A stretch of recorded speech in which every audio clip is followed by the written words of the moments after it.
one, fight.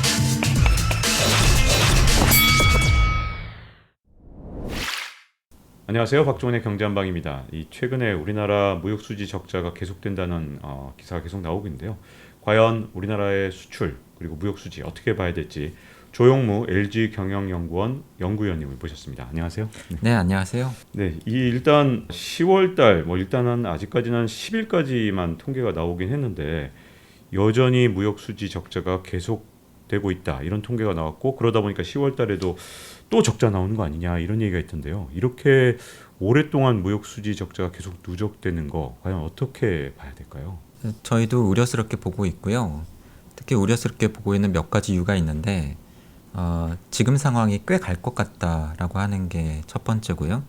두 번째로는 무역수지가 다소 좋아질 수도 있겠지만 그 양상이 그렇게 좋게 호전되지 않을 가능성이 높다라고 하는 점입니다.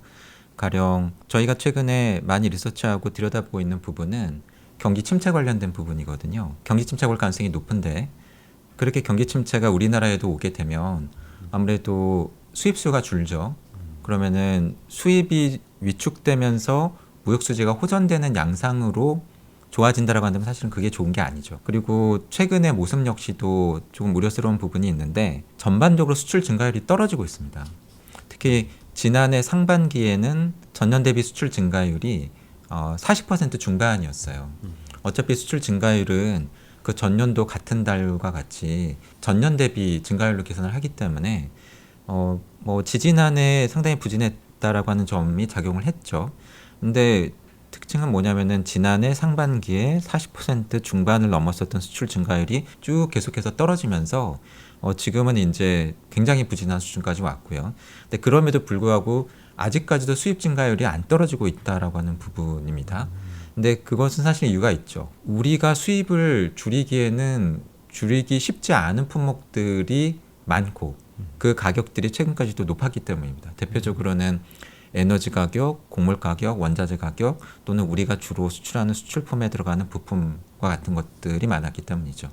그런 면에서 최근에 양상도 좋지가 못하고 그리고 앞으로 호전되는 것도 기대하기가 어렵고 호전되더라도 그다지 바람직한 양상으로 호전될 것 같지 않다라고 하는 부분을 걱정을 하고 있습니다. 가장 큰 우려 중에 하나가 우리나라 수출이 둔화되는 원인 중에 가장 큰 게 대중국 수출이 둔화되는 그런 점인 것 같은데요. 네. 지금 현재 이게 구조적인 원인이냐 아니면 일시적으로 중국이 경기 둔화가 왔기 때문에 그런 거냐, 여러 가지 말이 많은데 어떻게 일단 보시나요? 저희는 구조적인 요인이 크다고 보고 있습니다. 물론 두 가지가 결합된 거긴 해요. 올해 5월을 전후로 해서 중국이 코로나 때문에 고생을 많이 했었고 경제 성장률이 떨어지고 경제 활동이 위축되면서 수입 수요가 줄어드는 것도 영향을 미친 거죠. 근데 그게 만약에 주된 요인이었다고 한다면 이래야 되지 않겠습니까? 중국의 미국으로부터의 수입도 줄고 대만으로부터의 수입도 줄고 우리로부터의 수입도 줄고, 근데 다른 나라들과의 이 교역과 우리나라의 교역을 비교를 해보면 우리의 대중 수출은 꽤 마이너스거든요. 그런데 보면은 미국으로부터의 대중 수입은 도리어 늘고 있고요. 대만으로부터의 수입은 거의 위축되고 있지가 않아요. 그래서 최근에 우리가 중국 수출을 잘 못하고 있는 것은 중국의 그런 내부적인 요인, 중국의 경기 요인만으로는 설명되지 않는 부분이 굉장히 많다라고 하는 것이고, 제가 이러한 정부 부처의 관련 자문회의에 가보더라도 많은 전문가나 이런 쪽에서 걱정을 하고 있는 것이 일부 품목, 반도체와 같은 일부 품목을 제외를 하고서는 우리가 중국에 대해서 뚜렷한 경쟁력을 가지고 있는 품목을 점점 찾기가 어려워지고 있다라고 하는 이야기들을 공통적으로 하고 있는 것도 사실 우려스러운 부분입니다. 우리나라 산업 구조나 대만이나 그냥 언뜻 생각하기에는 비슷할 것 같은데 왜 차이가 나는지가 좀 궁금해지는데요. 우선은 대만은 과거에는 중소기업 위주의 경제 구조였는데 굉장히 탈바꿈을 했죠. TSMC에 대한 의존도가 지나치게 높기는 하지만 TSMC라고 하는 확실한 기업이 있고 그 기업이 최근까지도 업황이 괜찮죠. 그래서 최근에 글로벌 1위 반도체 기업의 자리가 삼성전자에서 TSMC로 넘어가지 않았습니까? TSMC가 강점을 가지고 있는 이러한 반도체 부분은 비메모리 부분은 최근에 그래도 타격을 좀 덜 받고 있지만 상대적으로 우리나라는 그나마 선전을 하고 있는 그 강점을 유지하고 있는 메모리 반도체 쪽의 업황이 최근에 좋지가 못하고 가격도 많이 떨어지고 있고 이러한 부분이 영향을 주고 있는 것으로 보이고요. 굳이 꼭 대만과만 비교하지 않는다고 하더라도 앞서 말씀드렸던 미국이라던가 뭐 다른 나라들과 비교를 해본다라고 한다면 사실 우리 대중 수출에 있어서의 다른 주요 선진국들과의 특징이라고 한다면 우리 주력 기업이나 우리 주력 산업이 생각보다 중국 내수 시장에서 존재감이 높지가 않아요. 그러니까 가령 TV라던가 또는 스마트폰이라던가 뭐 가전제품이라던가 이러한 것들이 우리 브랜드들을 중국 내수 시장에서 찾기가 어렵습니다. 네. 그렇다 보니까 아무래도 중국이 수출을 하는 제품에 들어가는 중간재나 부품, 자본재 이런 쪽에 우리가 수출을 많이 해왔던 건데 문제는 중국의 수출도 위축되고 있고 거기에 들어가던 중간재, 자본재, 부품 같은 것을 중국이 국산화를 많이 시키고 있고 아직까지도 우리나라 반도체와 중국의 반도체 사이에 기술 격차가 있다고는 하지만 저희의 분석에 의하면은 저가형 반도체, 양산형 반도체를 중심으로 해서 생각보다 중국이 반도체 국산화까지도 지금 빠르게 진행을 하고 있거든요. 그런 면에서 좀 우려스러운 국면으로 점점 바뀌고 있다라고 판단을 하고 있습니다. 이 지금까지 경기 상황하고 내년 경기 상황을 비교할 때 많은 전문가분들이 내년에 미국 경제가 지금보다 훨씬 더 어려워질 것이다라는 전망을 많이 하는데 심지어 네. 경기 침체를 이제 기정사실화하는 경우 정말 많잖아요. 네. 그러면 내년의 수출은 이거보다 더 어려워질 것이다 이렇게 지금 현재 우리가 우려를 해야 될까요? 네. 그렇게 보고 있습니다. 이미 올해 초부터 저희 쪽에서 계속 말씀을 드려온 것은 지난해와 올해의 경기 흐름이 굉장히 다를 거다라는 이야기였어요. 지난해에는 다른 부분들은 부진했지만 국내 GDP 구성 항목 중에서 수출이 굉장히 높은 증가율을 기록을 했었고 한마디로 우리 수출이 주도하면서 지탱을 해준 경기 흐름이었습니다. 근데 저희가 올해 봄부터 말씀을 드려온 것은 지난해 대비 올해 우리나라의 경기 흐름이 사뭇 다른데 한마디로 말씀을 드리면 경제 성장률을 지탱해 줄 만한 부분이 잘 보이지 않는다라는 거고요. 수출 같은 경우에는 증가율이 크게 떨어지면서 뭐 한 자릿수, 제로 가까이까지 떨어질 수 있을 것 같다라고 말씀을 드려왔는데 사실은 최근에 그러한 양상이 나타나고 있고 거기에는 앞서 말씀드린 산업 경쟁력 문제도 있지만은 중국 요인도 있고 이제 남은 시간 동안 조금 더 자세히 말씀을 드리겠습니다만 글로벌 경기 침체도 지금 작용을 하고 있습니다. 근데 그런 수출과 관련된 활동이 지난해 대비 위축된다고 한다면 사실은 다른 부분이 그것을 보완을 해줘야 될 텐데 지금 정부라던가 아니면은 다른 전망 기관들에서 기대를 많이 걸고 있는 것은 내수 민간 소비 쪽입니다. 왜냐하면 코로나 관련된 방역 활동을 많이 풀었기 때문에. 근데 저희의 예상은 물가 상승률이 너무 높아요. 많이들 체감하고 계시겠지만 임금이 올랐다라고는 하지만 물가가 더 많이 올랐기 때문에 막상 나가서 장을 보거나 소비를 하려고 하면은 돈을 쓰기가 쉽지가 않습니다. 살 수 있는 품목이 줄거나 많이 못 사요. 그것을 경제학적으로는 실질 구매력이 위축된다라고 말씀을 드리는데 그게 좀 영향을 많이 미칠 거라고 생각을 하고 있고요. 그리고 금리가 너무 빨리 올라가고 있습니다. 이것도 소비력을 위축시킬 겁니다. 특히 주가가 빠지고 주택 가격이 빠지면 심리도 위축될 가능성이 있고요. 그러한 가운데에서 경기 침체 우려 때문에 기업들은 투자를 못 늘리고 있고 주택 가격 하락 움직임 때문에 건설 투자도 기대만큼 살아나기 어려울 겁니다. 그러면은 사실 남는 부분은 하나밖에 없어요. 정부 지출이거든요. 근데 저희가 판단하기에는 정부 지출과 관련을 해서 정부의 정책 기조는 돈을 많이 쓰는 기조는 일단은 아닌 것 같습니다. 감세로 방향을 잡은 것 같고요. 그렇다 보니까는 지금 정부의 정책 양상은 세금을 덜 거두고 덜 쓰는 겁니다. 대신에 세금을 덜 거두니까 가계의 소비나 기업의 투자가 살아나주면서 경제 성장을 끌어올리기를 기대를 하고 있는데 앞서 말씀드린 것처럼 그런 민간 부분의 경제 활동이 활성화되기 어려우다라고 지금 저희가 판단을 하고 있어서 그렇다 보니까는 올해 남은 기간도 그렇지만은 내년에도 어떤 부분이 좀 활성화되고 잘하면서 우리 경제 성장을 높일 수 있을까? 그런 부분을 찾기가 사실 쉽지가 않습니다. 그렇게 되면 내년에 우리가 뭐 수출이든 내수든 성장 동력을 찾기가 어려운 한 해가 될 가능성이 크다 이렇게 보시는 건가요? 네, 그래서 예상보다도 지금 다른 쪽들의 전망보다도 올해 경제 성장률이 좀 낮을 걸로 일단은 보고 있고요. 최근에 이미 다른 전망 기관들도 보고 있습니다만 올해보다도 내년에 경제 성장률이 상당폭 떨어질 가능성이 있는 걸로 보고 있습니다.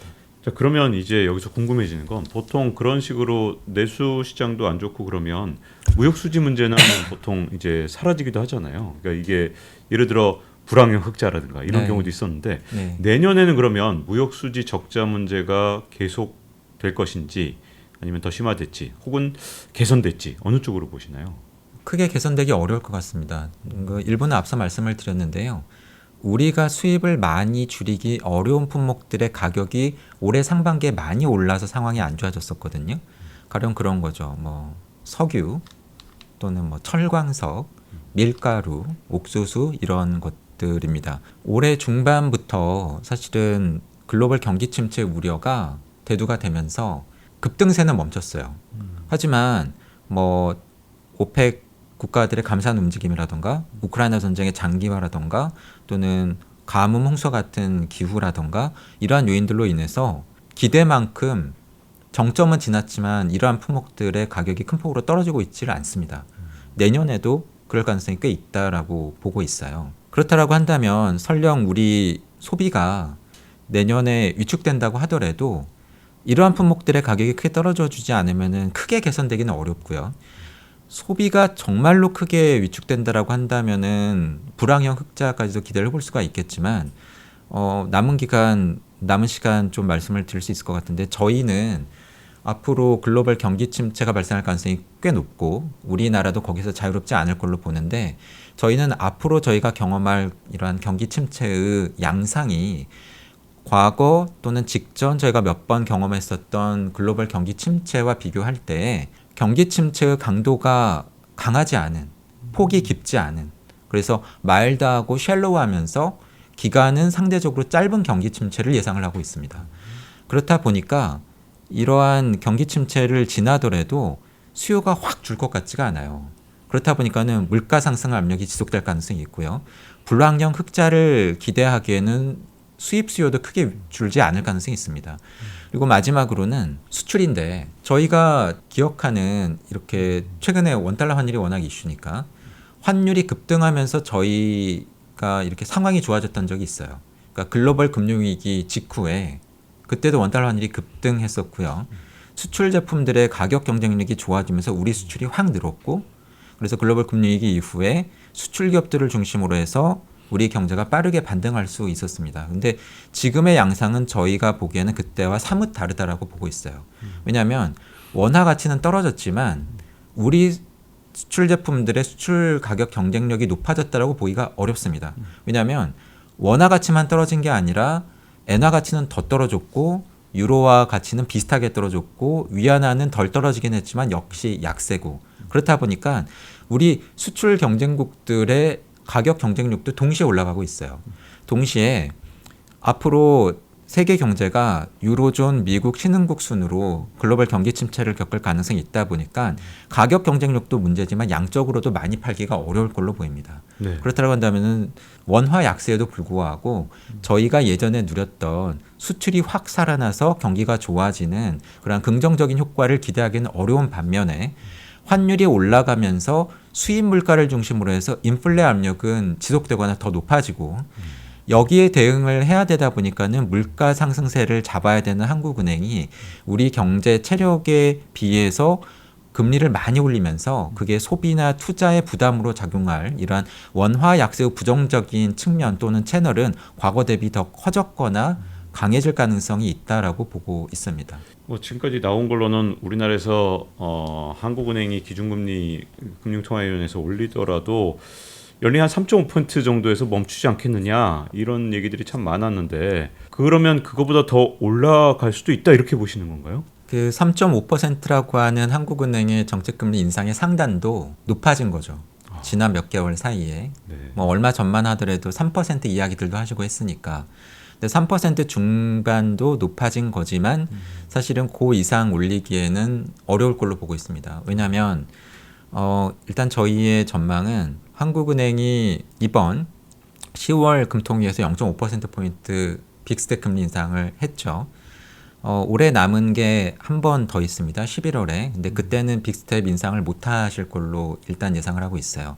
네, 이미 경기 둔화에 대한 불안감과 우려가 커지고 있기 때문이고요. 미국이 계속 금리를 올릴 것으로 예상이 되기 때문에 내년 초쯤에 한 번 정도 더 올릴 것 같습니다. 그렇게 되면 상단이 3.5가 돼요.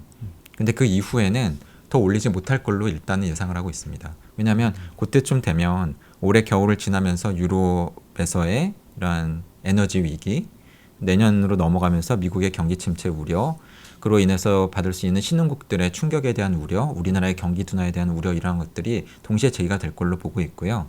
실제로 그래서 거기에 대한 우려가 반영되었다라고 생각을 하는 것이 10월 금통위에서 한국은행이 0.5%포인트 빅스텝 금리 인상을 했지만 그 직전에 있었던 금통위와 비교해 볼 때 만장일치 금리 인상이 아니고 두 분이 0.5%포인트 금리 인상을 반대를 했다라고 하는 것이 이미 한국은행 금통위 안에서도 경기 침체에 대한 우려와 불안감은 점차 커지고 있다라는 것을 보여주는 신호라고 해석을 하고 있습니다. 자, 그렇게 되면 이제 또 우리가 또 민감하게 보는 것 중에 하나인 경상수지 문제가 궁금해지는데요. 일단 뭐 8월 달에 경상수지 적자가 나오면서 이 우려스러운 전망이 참 많이 나왔잖아요. 경상수지 적자 어떻게 앞으로 보시나요? 사실 무역 거래를 통해서 결정되는 무역 수지 이외에 저희가 또 주목해서 봐야 되는 것이 사실은 서비스죠. 근데 서비스와 관련을 해서는 해외 여행들을 많이 가실 것 같아요. 그럴 것 같습니다. 네.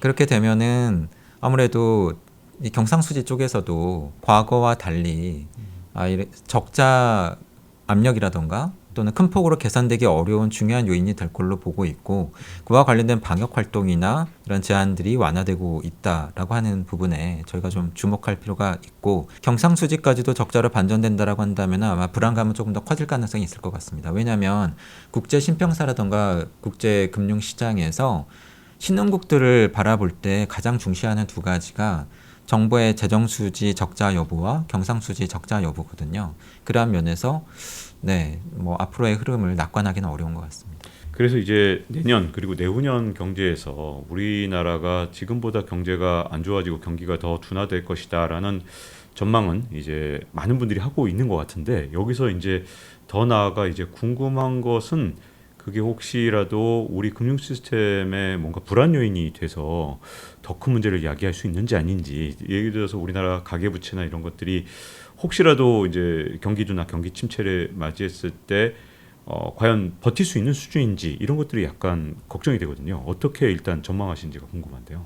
저희가 경험할 앞으로 다가올 경기 침체의 양상이 폭이 깊지 않고 과거 대비 짧을 거라고 말씀을 드렸던 그러한 저희 전망의 근거는 글로벌 금리 위기와 비교를 할 때 또는 IMF 외환 위기와 비교를 할 때 몇 가지 차이점이 보이기 때문입니다. 기업들의 대규모 도산이라던가 부실화라던가 그런 징후는 아직까지는 보이지 않는다라고 하는 점이 있고, 방금 지적을 하신 것처럼 금융기관들의 건전성이 유지되는가가 이러한 경제 불안이나 충격이 확산되는 그리고 빠르게 전염되는 데 있어서 매우 중요한데, 그러한 부분에 있어서는 미국을 중심으로 해서 그리고 우리나라에서도 과거 위기 시기에 비해서는 대형 은행들을 중심으로 해서는 금융기관들의 자본 건전성은 많이 개선이 된 걸로 보입니다. 하지만 저희가 좀 우려스럽게 보고 있는 부분은 도리어 유럽 쪽인데요. 최근에도 크레딧 스위스 쪽에서 불안한 뉴스들이 들렸고 그게 국제 금융시장에 영향을 주었던 것처럼 유럽이 지금은 가장 취약해 보이고요. 특히 올해 겨울에 에너지발 위기를 겪을 가능성이 있고, 이번에 영국이 했었던 이러한 감세 정책과 같은 이러한 정책적인 판단 미스, 혼선이 빚어질 경우에 그것이 국채 가격 같은 쪽에 악영향을 줄 수가 있고, 거기에 투자 포지션을 많이 가지고 있는 은행들에 영향을 줄 수 있기 때문에 유럽 쪽은 조금 주목해서 봐야 될 필요성이 있다라고 보고 있지만, 아직까지는 저희는 크레딧 스위스 이슈도 2018년에 있었던 도이치방크와 유사한 개별 은행의 어려움, 그리고 이것을 진정시키기 위한 금융감독당국의 적극적인 유동성 공급과 같은 조치들이 나올 가능성이 높은 이슈로 일단은 보고 있습니다. 그러한 면에서 보면 일단 금융시장은 과거보다는 상당히 좀 개선된 걸로 보이는데, 사실 우려스러운 부분은 그 반대쪽이에요. 대출이라고 하면은 사실은 사적인 금전 대차 거래 아닙니까? 그렇다 보니까 빌려준 쪽은 금융기관에 해당이 되고 빌려간 쪽은 가게나 기업에 해당이 되죠. 특히 가계 쪽이 조금 걱정스러운데, 생각보다는 아직까지는 그 조짐이 뚜렷하게 나타나고 있지 않습니다. 가령 뭐 연체율이라던가 부도율이라던가. 근데 그것은 사실은 이유가 있어요. 돈을 갚으라고 안 하고 있거든요. 아, 예. 코로나 과정에서도 굉장히 많은 돈이 풀렸는데 그 돈을 갚는 조치들이 아직까지 나오고 있지 않고 결국은 코로나 관련된 대출에 있어서 이자를 깎아주거나 원금의 그 만기를 연장해주는 조치들이 6개월 단위로 금융감독당국에 의해서 이루어지고 있고 이번에 또 연장됐습니다. 네. 그런 면에서 보면은 사실은 그러한 부담을 그냥 이렇게 인위적으로 뒤로 미루고 있는 셈이죠. 진정한 위기는 사실은 그러한 조치가 끝날 때 올 수 있다라고 봅니다. 가령 코로나가 언젠가는 이제 꽤 지나간 것 같다라는 생각을 할 수가 있죠. 그리고 경기 침체도 언젠가는 지나갈 겁니다.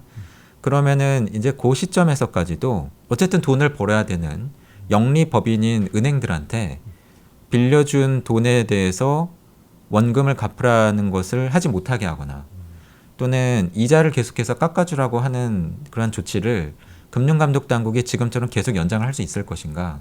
사실은 당위성이 부족하거든요. 그러면 그때부터는 이제 갚아야 되는 시기가 올 거고 진정한 부채 부담은 그때부터 시작이 될 거라고 봅니다. 이것은 사실은 양적인 측면에서의 부담이고요. 가격적인 측면에서의 부담은 사실은 금리 인상이죠.